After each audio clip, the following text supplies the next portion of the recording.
నమస్తే, నేను ప్రశాంత్. రజనీకాంత్ గారు నటిస్తున్న కూలీ ట్రైలర్ కోసం అయితే చాలా మంది వెయిట్ చేస్తూ ఉన్నారు. కానీ ట్రైలర్ లేకుండానే సినిమా విడుదల చేయనున్నారు అని చెప్పేసి చాలా ట్రోల్ అవుతూ ఉంది. మరి ఇది ఎంతవరకు నిజం అనే విషయాలు అయితే తెలుసుకుందాం. దీని గురించి అయితే మాట్లాడేందుకు ప్రస్తుతం మనతో పాటు సీనియర్ జర్నలిస్ట్ జయదేవ్ గారు ఉన్నారు. నమస్తే అండి.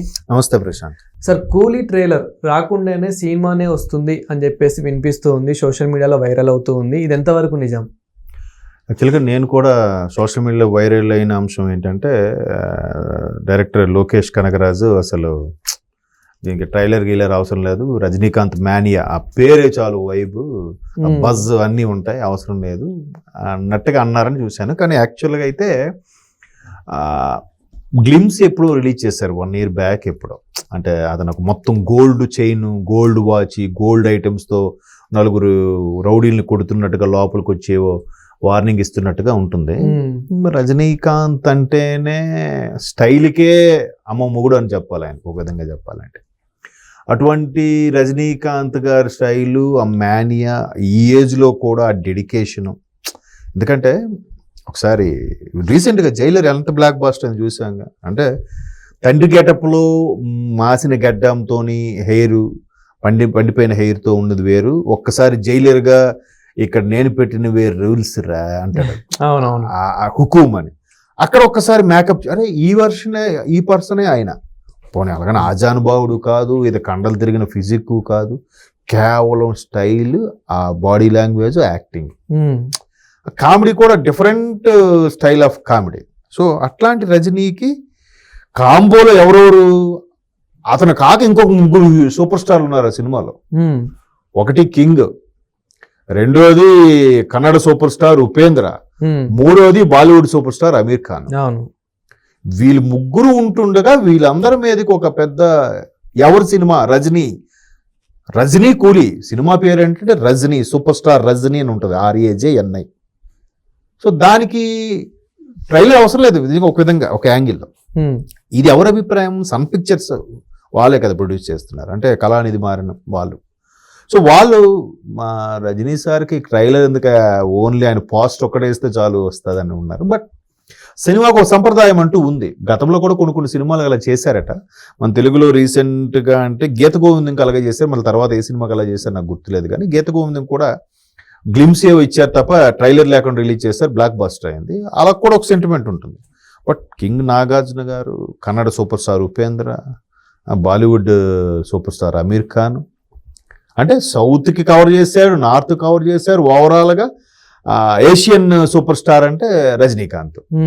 సో అటువంటి రజనీకాంత్ గారికి రేపు ఆగస్టు 14న కూలీ సినిమా రిలీజ్ అవుతుందంటే ఎందుకు ట్రైలర్తో సంబంధం ఏముంది అంటే, ఇక్కడ ట్రైలర్ కట్ చేయడం కూడా చాలా చాలా తెలివి కావాలి. ఎందుకంటే అట్లాంటి పెద్ద సినిమాలకి ఏ ఎలిమెంట్ చూపించాలి ఆయన చూపించకూడదు. ఎందుకంటే అసలైన చూపించేస్తే అది సినిమా తెలిసిపోతుంది, తెలియకూడదు. బట్ ఆసక్తి రేగాలి, సినిమా మీద ఇంట్రెస్ట్ కలగాలి. సూపర్ స్టార్ రజనీ స్టైల్ కోటే కాదు కదా, కథ కూడా ఇంక్లూడ్ అయితే ఎక్కడికో వెళ్ళిపోతుంది. ఎందుకంటే ఆయన సినిమాలు కూడా పోయినవి ఉన్నాయి కదా, మన దగ్గర కొన్ని సినిమాలు ఆడలేదు. రజనీకాంత్ గారు వచ్చిన జైలర్కి ముందు వచ్చిన సినిమాలు కొన్ని ఆడలేదు.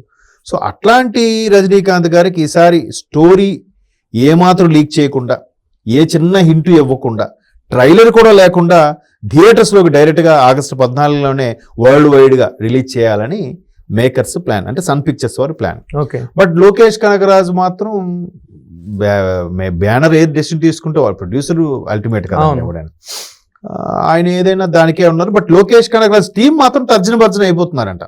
సార్ కొద్దిగా ఇస్తే మనం అంటే ఆ ట్రైలర్ను కూడా యూట్యూబ్లో కొంత బిజినెస్ చేసుకోవచ్చు కదండి.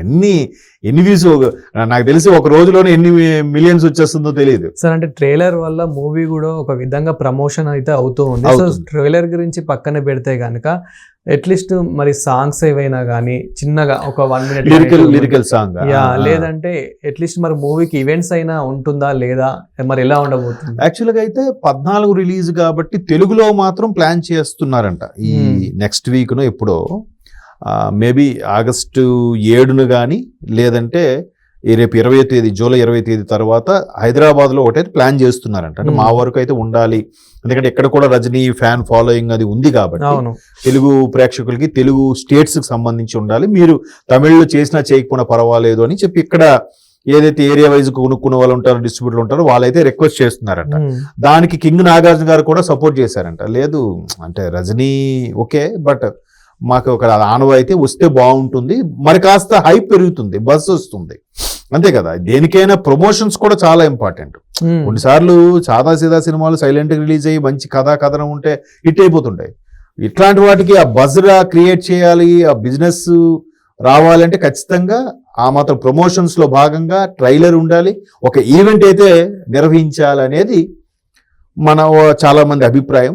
బాలీవుడ్ వాళ్ళకి అదంతా అవసరం లేదు, బట్ సౌత్ వాళ్ళకి అది కావాలి. కన్నడ వాళ్ళకి కానీ, తెలుగు వాళ్ళకి కానీ, తమిళ్ మలయాళం వాళ్ళకి అవును, కొంచెం ఆ ట్రైలర్, ఆ వైబ్, ఆ బజ్ అది కావాలి. సో అందులోకి రజనీకాంత్ సినిమా అంటే చిన్న ఇంతగా విషయం కాదు కదా.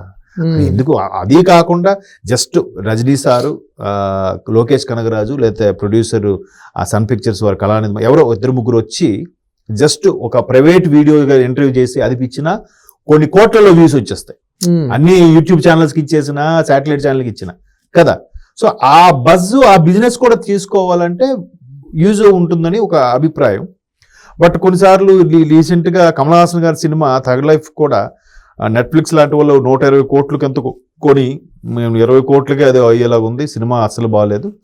రిమైనింగ్ మీరు ఇంకెంత కొంత పే చేస్తే కానీ, 50 కోట్లు పే చేస్తే కానీ మేము దాన్ని ఏమంటారు నెట్ఫ్లిక్స్లో పే చేయం, లేదంటే ఇలాగే ఉంచేస్తాం, రిలీజ్ చేయమని చెప్పారంట వాళ్ళు. ఉమ్, సో అట్లాంటి పరిస్థితులకు ఆలోచించి కూడా వీళ్ళు ఎందుకులే ఒక్కసారి సినిమా మీద ఏ హైప్ బజ్ లేకుండా ఏమీ లేకుండా ఒక్కసారి వదులుదాం, దాని తర్వాత ఓటీటీకి కానీ శాటిలైట్ కానీ లెక్క తర్వాత చూసుకుందాం, దీన్ని బట్టి బిజినెస్ అని కూడా ఉన్నారు. ఎందుకంటే సన్ పిక్చర్స్ అనేది చాలా పెద్ద బ్యానర్. ఉమ్, వాళ్ళకు ఏదైనా పట్టుకున్నారంటే ఇప్పుడు దట్టు తమిళనాడులో ఫస్ట్ టైం 1000 crores ప్రాజెక్ట్ అంట ఓకే, తమిళ ఇండస్ట్రీలో. మనకు వచ్చేసాయి, మనకు బాహుబలి అవును, ఇట్లాంటివి ఉన్నాయి కానీ వాళ్ళకి లేదు కదా. First 1000 crores cinema, crores budget గల మూవీ కూలీ అని అంట. ఉమ్, సో దానికి తగ్గట్టుగా వీళ్ళకి డైరెక్టర్ కూడా టెన్షన్ ఉంటుంది కదా, ఏంటి ప్రొడ్యూసర్ నమ్మి రజనీ సార్ మీద నమ్మి ఇన్ని కోట్లు పెట్టేశాడు, దానికి తగ్గట్టు రావాలిగా, 1000 కోట్లైనా మళ్ళీ వచ్చేయాలిగా, లాభం రాకపోయినా పర్వాలేదు కానీ. సో దాని పరంగా ఆలోచించి చేస్తే ట్రైలర్ ఇద్దామా, 50-50 ఛాన్సెస్ ఉన్నాయి. ఉమ్, లేదు ఒక లాంగ్వేజ్కైనా ఇద్దామా, కొన్ని లాంగ్వేజ్ ఇస్తే అన్ని లాంగ్వేజ్కి ఇవ్వాలి. అవును, స్టైల్స్, సీన్స్ అవే, బ్యాక్గ్రౌండ్ స్కోర్ అదే, ఒక్క డబ్బింగ్ లో తేడా, ఇక్కడ తెలుగు, అక్కడ తమిళ్, మలయాళం అలా ఉంటుంది.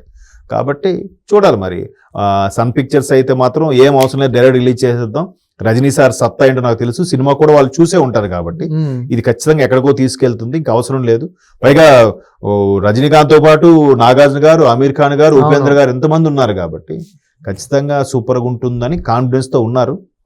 చూద్దాం, కొన్ని ఫార్మాలిటీస్, కొన్ని ఆనవాయితీలు ఉంటాయిగా. సినిమా అసలు చెప్పాలని సినిమా వాళ్ళకి ఎక్కువ సెంటిమెంట్లు మనకన్నా. అవును, ఈ డేటు, ఈ ముహూర్తం, ఇక్కడ గుమ్మడికాయ కొట్టాలి, ఇక్కడ గుమ్మడికాయ కొట్టాలి అని చాలా ఫీల్ అవుతుంటారు. సో మొత్తానికి రజనీ గారి సినిమా అంటే మినిమం గ్యారంటీ. లోకేష్ కనగరాజ్ అంటే సినిమాటిక్ యూనివర్స్ అని ఏదో అంటారు ఆయన, ఒక్కొక్క సినిమాలో ఒక పాత్ర నెక్స్ట్ సినిమాకు కూడా వాడుతుంటాడు ఆయన. చూద్దాం. సో ఖచ్చితంగా బాగుంటుంది, బట్ ట్రైలర్ వస్తుంది తెలియదు. Thank you sir. థ్యాంక్స్.